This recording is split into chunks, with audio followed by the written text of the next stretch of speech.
Acupuncture pranic ஹீலிங்லாம் படிக்கணுன்ற எண்ணம் எங்கே உங்களுக்கு ஆரம்பமாச்சு? நான் முதல்ல படித்தது வந்து பிராணிக் ஹீலிங் தான்.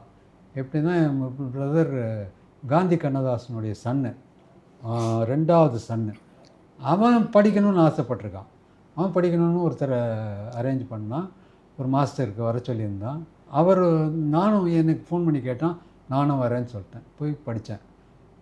ஃபஸ்ட் டைம் அந்த பிராணிக் ஹீலிங் தான் முதல்ல கற்றுக்கிட்டேன். பிராணிக் ஹீலிங் படித்ததுக்கப்புறம் தான் அக்குபஞ்சர் கற்றுக்கிற வாய்ப்பு எனக்கு கிடைச்சிது.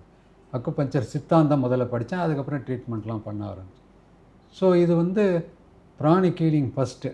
இப்போவும் பேஷண்ட்ஸை நான் ஸ்கேன் பண்ணும்போது அந்த மெத்தட் யூஸ் பண்ணி பார்த்துட்டு அக்குப்ரெஷரில் டிஸ்டன்ட் ஹீலிங் பண்ணுறேன். ஓ, அது நம்மளாக டெவலப் பண்ணிக்கிறது தானே.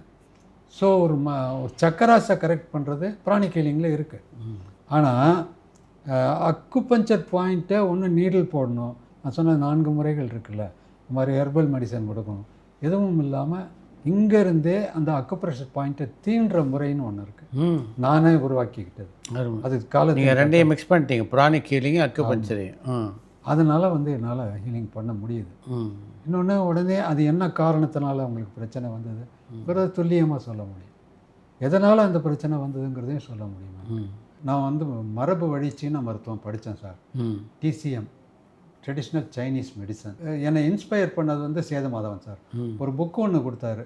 அப்போ எனக்கு கழுத்து வலி இருந்தது, நானே சிகிச்சை பண்ணிக்க வேண்டிய நெருக்கடி வந்தபோது அந்த புக்கை யூஸ் பண்ணேன். அதில் சொல்லி இந்த மாதிரி செஞ்சேன்.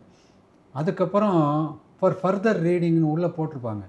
அந்த மாதிரி தெரிஞ்ச புக்கெல்லாம் டைட்டில்லாம் நோட் பண்ணிட்டு போய் ஹிகின் பாத்தம்ஸில் கிடச்சது, அதெல்லாம் வாங்கினேன். அப்புறம் ரமணியன் சார்னு ஒரு ரைட்டர் சார் இருந்தார், அவர் சன்னு பஃபல்லோங்கிற ஊரில் இருந்தார். இந்த புக்கு ரொம்ப பாப்புலர் ஆத்தர்ஸ், அதாவது வெஸ்டர்ன் கண்ட்ரீஸில் அக்குபஞ்சரை பாப்புலரைஸ் பண்ணவங்க. சித்தாந்தத்தில் மிகப்பெரிய அவங்க தான் அத்தாரிட்டி. அவங்க 3 பேருடைய புக்கு எனக்கு கிடைச்சது. அது படிச்சுக்கிட்டே இருப்பேன். எனக்கு பொழுது கிடைக்கும் போதெல்லாம் வந்து படிச்சுக்கிட்டே இருந்தேன்.